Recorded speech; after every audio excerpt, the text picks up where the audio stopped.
YouTube channel आत्मा परमात्मा ज्ञान बोध पर आप सभी का हार्दिक स्वागत है। दोस्तों, आज हम आपको त्रिया चरित्र की एक बड़ी विचित्र कहानी सुनाने जा रहे हैं। चैनल को सब्सक्राइब करना ना भूलें दोस्तों और दबा दें बेल आइकन को। तो दोस्तों, ये त्रिया चरित्र की कहानी तोता और मैना दोनों आपस में कह रहे थे। तोता मैना से कह रहा था कि मैना, आज मैं तुम्हें त्रिया चरित्र की एक बड़ी विचित्र कहानी सुनाऊंगा, सुनोगी तुम? तो मैना कहने लगी, हाँ अवश्य सुनूंगी, बताओ। तो दोस्तों, वैसे तो हम आपको इसका एक भाग ही सुना पाएंगे, एपिसोड 1 बताएंगे हम आपको, कल 2 एपिसोड बताएंगे। तो तोता कहने लगा, हे मैना, विचित्रपुर बहुत बड़ा शहर था। वहां एक धनवान बनिया रहता था। बनिए के बेटे की मित्रता उस शहर के राजा के पुत्र और मंत्री के पुत्र से थी। तीनों मित्रों में बहुत बड़ी गहरी मित्रता थी। जब तक एक दूसरे को देख नहीं लेते थे ना, तब तक उन्हें चैन नहीं मिलता था। उनकी मित्रता इसी तरह लंबे समय तक चलती रही। एक दिन बनिए का बेटा कहने लगा, मित्रों, परसों मुझे अपनी ससुराल जाना है, तुम लोग भी मेरे साथ चलोगे? दोनों मित्रों ने कहा, ठीक है भाई, हम लोग भी अवश्य तुम्हारे साथ चलेंगे, लेकिन हमारी एक शर्त है, हम लोग तुम्हारी ससुराल नहीं जाएंगे। दोनों मित्रों ने कहा, इस प्रकार से कहा। तो बनिए का बेटा कहने लगा, ठीक है भाई। जब वह दिन आया और साहूकार का लड़का अपनी ससुराल को चला, तब उसके दोनों मित्र भी उसके साथ चल पड़े। 2-4 दिन के बाद वे उसकी ससुराल के नगर में जा पहुंचे। जब नगर में पहुंचे तो राजा के लड़के ने कहा, मित्र, हम तो सराय में ठहरेंगे, तुम अपनी ससुराल चले जाओ। इस प्रकार राजा और मंत्री के बेटे ने कहा राजा के उस साहूकार के लड़के से।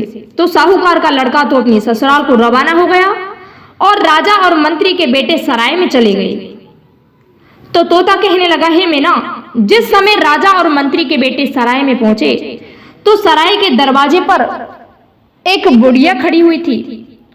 वह उन दोनों को देख करके रोने लगी जोर जोर से। बुढ़िया को रोते हुए राजा के बेटे ने नहीं देखा, किंतु मंत्री के लड़के की नजर उस बुढ़िया पर पड़ गई। मंत्री के बेटे ने सोचा कि क्यों ना इस बुढ़िया से रोने का कारण पता करना चाहिए, लेकिन पहले रहने का प्रबंध कर लेते हैं, फिर उसके रोने का कारण भी पूछेंगे। यह सोचकर वे सराय के अंदर गए और सबसे अच्छा कमरा देखकर उसमें डेरा डाल दिया। उसी सराय के पास एक बहुत सुंदर दोस्तों वेश्या रहती थी। राजा के लड़के की दृष्टि जब उस वेश्या पर पड़ गई तो दिलो जान से उस पर मुग्ध हो गया। वह सोचने लगा कि अगर आज की रात क्यों ना इस सुंदर वेश्या यानी इस परी के साथ काटी जाए तो कितना अच्छा होगा। ऐसा विचार करके राजा के लड़के ने उस वेश्या को अपने पास बुला लिया। जब वह वेश्या और राजा का बेटा दोनों सो गए तो मंत्री का बेटा वहां से उठकर उस बुढ़िया के पास पहुंचा और पूछने लगा, माँ, तुम हम दोनों को सराय में आते देखकर रोई थी, उसका कारण क्या था, हमें बताओ। बुढ़िया कहने लगी, बेटा, मेरे रोने का कारण यह था कि जो वेश्या है ना, जो तेरे मित्र के पास में सो रही है, उसके पेट में सांप है। जब कोई भी मुसाफिर उसे अपने पास सुलाता है तब आधी रात के समय वो सांप उसके पेट से निकल करके उस मुसाफिर को डस लेता है, जिससे मुसाफिर मर जाता है और वह सांप फिर से उस वेश्या के पेट में घुस जाता है। इस प्रकार यह मुसाफिरों को सांप से डसवा कर मारा करती है। वैसे तो मैंने यहाँ के राजा से कई बार कहा है, लेकिन वो घमंडी राजा है, सुनता ही नहीं, और इसी समय में रोजाना मुसाफिर मरते रहते हैं। तुम्हारे रूप को देखकर मुझे इस बात पर रोना आ गया कि आज ये दोनों भी मारे जाएंगे। बुढ़िया की बात सुनकर के दोस्तों मंत्री का बेटा हाथ में तलवार लेकर के वहां गया जहां राजा का बेटा सो रहा था। वह वहीं पर आसन जमा कर बैठ गया और दोस्तों क्या हुआ कि उसी समय जब आधी रात गुजरी तो सांप वेश्या के मुख से निकल करके बाहर आया और उसी समय मंत्री के बेटे ने सांप के 3 टुकड़े कर डाले। मंत्री के बेटे ने सांप को मारकर सोचा कि मित्र के प्राण तो बच गए, लेकिन अब हमें शहर का कुछ हालचाल देखना चाहिए। यह सोचकर हाथ में तलवार लेकर जैसे ही वह सराय से बाहर आया तो उसने देखा कि एक नवयुवती, एक सुंदर स्त्री 16 श्रृंगार किए चली आ रही है। उसे देखकर मंत्री के बेटे ने सोचा कि इस औरत का पता लगाना चाहिए कि यह इस समय कहाँ जा रही है। यह सोचकर वह नवयुवती उसके पीछे पीछे चल दिया उस नवयुवती के। वह नवयुवती जंगल के बीच बनी साधु की कुटिया में जा रही थी। वह साधु उस युवती की प्रतीक्षा कर रहा था, सोच रहा था कि क्या कारण है जो आज अभी तक आई नहीं है। तभी वह युवती आ गई। साधु उसे देखकर क्रोधित स्वर में बोल पड़ा, हरामजादी, आज तूने आने में इतनी देर क्यों लगाई? वह नवयुवती बोली, महाराज, आज मेरा पति मुझे ससुराल ले जाने आया है। मेरे घर वाले उसके स्वागत सत्कार में लगे हुए थे। जब सब लोग सो गए तब मैं आपके पास में आई हूँ। यह सुनकर साधु को बहुत क्रोध आया और उसने क्रोध के मारे दोनों हाथों से उसका मुंह पकड़ करके दांतों से उस नवयुवती की नाक काट ली। युवती रोती हुई वापस अपने घर को चल दी। यह सब देखकर मंत्री के बेटे को क्रोध आया कि इस पापी ने यह क्या किया, इतनी सुंदर युवती की नाक काट ली। उसने तलवार के एक ही बार से साधु की गर्दन उसके तन से अलग कर दी और फिर वहां से चल दिया। अब दोस्तों, आगे चलकर एक छोटा सा मंदिर दिखाई दिया। वहां 4 चोर बैठे बातें कर रहे थे।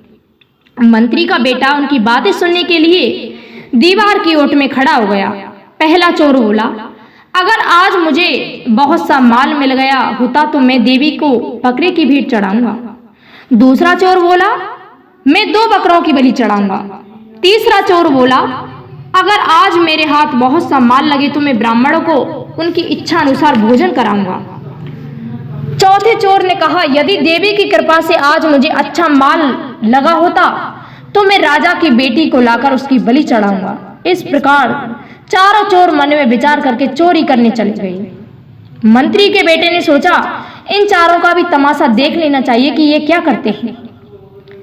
यह विचार कर वह देवी के मंदिर में छिपकर बैठ गया। जब वे चोर शहर में पहुंचे तो चौथे चोर की बुद्धिमता से बहुत सा माल उनके हाथ लगा। दोस्तों, सारा माल लेकर वे सब देवी के मंदिर में आ गए। चौथा चोर तीनों चोरों से बोला, चलो यारो, इस माल का बंटवारा बाद में कर लेंगे। पहले चलकर राजा की बेटी को लाना चाहिए, वरना देवी के सामने झूठा बनना पड़ेगा। यह कहकर वे सब राजा की बेटी को लेने चल दिए। दोस्तों, उन्होंने महल में कमंद डाली और राजा की बेटी को पलंग सहित उठा लाए। चौथे चोर ने राजा की बेटी को उठाया और मंदिर में लाकर उसका सिर काटना चाहा। उसी समय मंत्री के बेटे ने अपनी तलवार से चोर का सिर धड़ से अलग कर दिया और राजा की बेटी से बोला, तू मेरी बहन है, किसी बात की चिंता न कर। चोर तुझे देवी पर बलिदान करने को लाए थे, एक को तो मैंने ठिकाने लगा दिया, अब 3 और हैं, तो उस कोने में छिप जा, मैं उनकी भी खबर लेता हूँ। यह कहकर उसने राजा की लड़की को छिपा दिया और स्वयं तलवार खींचकर मंदिर के दरवाजे पर खड़ा हो गया। दोस्तों, जब पहले चोर को मंदिर में आए बहुत देर हो गई तो तीनों चोरों ने आपस में विचार किया कि वह राजा की बेटी का सौंदर्य देखकर कहीं उसके साथ भोग करने तो नहीं लगा। यह सोचकर एक चोर उसको देखने के लिए आया। जो ही उसने मंदिर में प्रवेश किया और पहुंचकर चौथे चोर को आवाज लगाई तो मंत्री के बेटे ने उसे भी मार दिया। जब उस चोर को भी बहुत देर हो गई तो तीसरा चोर उसे देखने के लिए आया। जो ही उसने भी कदम रखा तो मंत्री के बेटे ने उसे भी समाप्त कर दिया। इस प्रकार उसने चारों चोरों को समाप्त कर दिया। तब उस बेटे ने राजा की लड़की से कहा, भाग्यवान, अब तू अपने महल को चली जा। उसकी बात सुनकर लड़की ने कहा, जब तूने मेरी जान बचाई है तो मुझे मेरे महल में भी पहुंचा दे। यह सुनकर मंत्री का बेटा उसके साथ चल दिया। जब वह महल के पास पहुंचा तो देखा कि महल से कमंद लटक रही है। उसी कमंद के द्वारा चारों चोर पलंग सहित राजा की बेटी को उठाकर ले गए थे। मंत्री के बेटे ने राजा की बेटी से कहा, अब तू इस कमंद के द्वारा ऊपर चली जा। राजा की बेटी बोली, तूने मुझे यहाँ तक तो पहुँचा दिया, अब महल तक भी पहुँचा दे। यह सुनकर मंत्री के बेटे को दया आ गई और उसने कमंद के सहारे उसे महल तक पहुंचा दिया। जब राजा की बेटी अपने महलों में पहुंच गई तो मंत्री के बेटे ने कहा, राजकुमारी, अब मुझे अपने मुकाम पर वापस जाना चाहिए, आज्ञा दो। लेकिन वह राजकुमारी तो उसके रूप यौवन पर बुरी तरह मुग्ध हो चुकी थी। वह उसके गले से लिपटकर बोली, तूने मेरी जान बचाई है, उसके बदले में मुझे अपनी दासी बना ले। राजा की बेटी की बात सुनकर मंत्री का बेटा बोला, भाग्यवान, यह क्या अनर्थ करती है? मैं तुझे अपनी बहन कह चुका हूं, अब तू मुझसे ऐसी बातें क्यों करती है? तू आज की रात मेरे साथ गुजार, वरना मैं तुझे मरवा दूंगी। मंत्री का बेटा बोला, क्या खूब, नेकी बर्बाद, गुनाह लाजिम। यह कहकर वह अपना दामन छुड़ाकर उसकी कमंद के द्वारा महल से उतरकर भागा। राजा की बेटी ने एकदम शोर मचा दिया, चोर चोर चोर। तभी शहर का कोतवाल टहलता हुआ महल के नीचे आ पहुंचा और मंत्री के बेटे को कमंद के द्वारा नीचे उतरते देखकर उसे चोर समझकर गिरफ्तार करके कोतवाली ले गया। दोस्तों, मंत्री के बेटे ने सोचा कि नेकी करने का तो जमाना ही नहीं रहा, अच्छा करते हैं तो बुरा फल मिलता है, पुण्य के बदले पाप चढ़ता है। इसी सोच विचार में रात बीत गई। दोस्तों, जब सुबह हुई तो कोतवाल ने मंत्री पुत्र के हाथ बांधे और लेकर उसे कचहरी को चल दिया। इतनी कहानी सुनाकर तोते ने कहा, मंत्री के बेटे की दास्तान यहीं छोड़कर अब मैं राजा के बेटे का हाल सुनाता हूँ, तू ध्यान से सुन। अब दोस्तों, राजा के बेटे की बात आ जाती है, वही राजा का बेटा जो उस मंत्री के बेटे का मित्र था। दोस्तों, यहाँ तो सिर्फ बातों की हार जीत है। फिर वह बोला कि ए मैना, जब राजा का बेटा सुबह सोकर उठा तो उसने देखा कि उसके बगल में वो वेश्या मरी पड़ी है तथा मंत्री का बेटा उपस्थित नहीं है। तब राजा का बेटा बहुत घबरा गया। तभी उसी वेश्या की माँ वहां आई। जब उसने राजकुमार को जीवित देखा तो आश्चर्यचकित रह गई। वह सोचने लगी कि आज क्या बात है, यह मुसाफिर जीवित बच गया, इसका माल हमारे हाथ कैसे लगेगा। यह सोचकर नायिका ने अपनी बेटी को जगाने के लिए चादर हटाई तो देखा कि वह मृत पड़ी हुए वेश्या। यह देखकर नायिका चीख कर रोती हुई कहने लगी, भैया कोई जल्दी से दौड़ कर आओ, इस पथिक ने मेरी बेटी को मार डाला है। उसका शोर सुनकर बहुत सारे लोग एकत्र हो गए और सिपाही भी आ गए। अब दोस्तों, हम आपको यहाँ से आगे की कहानी कल सुनाएंगे। वो वेश्या मर चुकी थी। दोस्तों, राजा का बेटा बच गया था सांप से। आगे की कहानी कल की वीडियो में सुनाएंगे।